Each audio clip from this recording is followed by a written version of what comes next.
দ্বিতীয় দিনের মতো নারী চালক ও কন্ডাক্টর নিয়ে রাজধানী ঢাকা, চট্টগ্রাম ও বগুড়া জেলায় চলছে বিআরটিসির পিঙ্ক বাস। প্রথম দিনেই বিশেষ এই বাস সার্ভিসে সকালে কিছুটা যাত্রী থাকলেও দিনের অন্য সময় যাত্রী সংকট দেখা যায়। তবে যাত্রীসহ সাধারণ মানুষের বাসগুলোর প্রতি আগ্রহও দেখা যায়।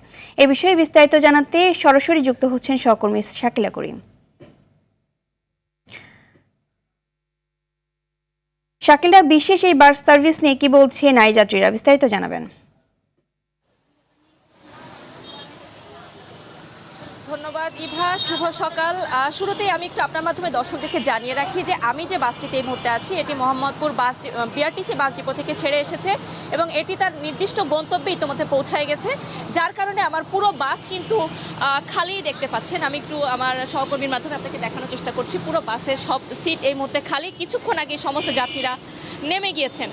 তবে একটি বিষয় ইভা বলতেই হয়, আমি যদি একটু কবির ভাষায় বলি যে বিশ্বে যা কিছু সৃষ্টি চিরকল্যাণকর, অর্ধেক তার করিয়াছে নারী, অর্ধেক তার নর। নারীকে পেছনে রেখে কিন্তু আসলে পুরো জাতির এগিয়ে যাওয়ার যে স্বপ্নটা, এই স্বপ্নটা কিন্তু সবসময় অধরাই থেকে যাবে।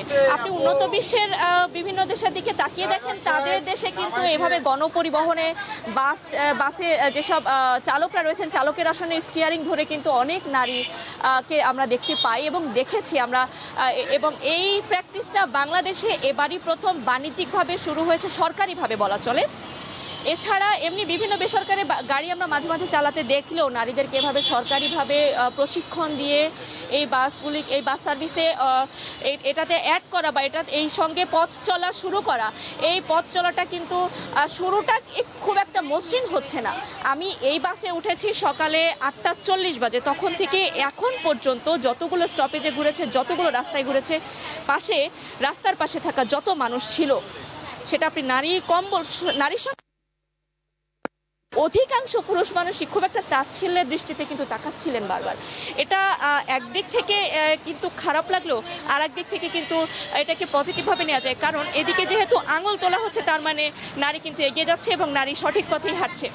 সব কিছু মিলে যদি বলি, বাস সার্ভিস নিয়ে যারা যাত্রী ছিলেন তারা যথেষ্ট সন্তোষ প্রকাশ করেছেন, আনন্দ প্রকাশ করেছেন এবং তারা বলছেন যে এই সংখ্যাটা যদি বাড়ানো যায়, কারণ তাদের অফিসিয়াল টাইম কিন্তু 9টা 10টা, কারো 9টায়, কারো 10টায়। 8:40 যদি গাড়িতে ওঠেন, তিনি একজন যাত্রী যদি মোহাম্মদপুর থেকে ওঠেন, তিনি কিন্তু মতিঝিলে পৌঁছাতে তার 10টা বেজে যায়।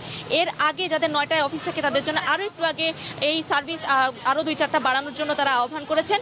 এবং আমি সকাল থেকে একজন নারী চালকের গাড়ি করে এ পর্যন্ত এলাম, আমার নিজের কাছে ব্যক্তিগতভাবে খুবই ভালো লাগছে। তো সব কিছু মিলে বিএনপি সরকারের আবার, এই অতীতে অনেকবার নানা সরকার এই বিষয়ে উদ্যোগ নিল, বিএনপি সরকার আবার নতুন করে নারীদের হাতে যেহেতু এই শক্তিটাই, ক্ষমতাটা দিয়ে দিয়েছে, তো সেই বিষয়টিকে সবাই পজিটিভলি দেখছেন, সবাই খুব আনন্দের সাথে গ্রহণ করছেন।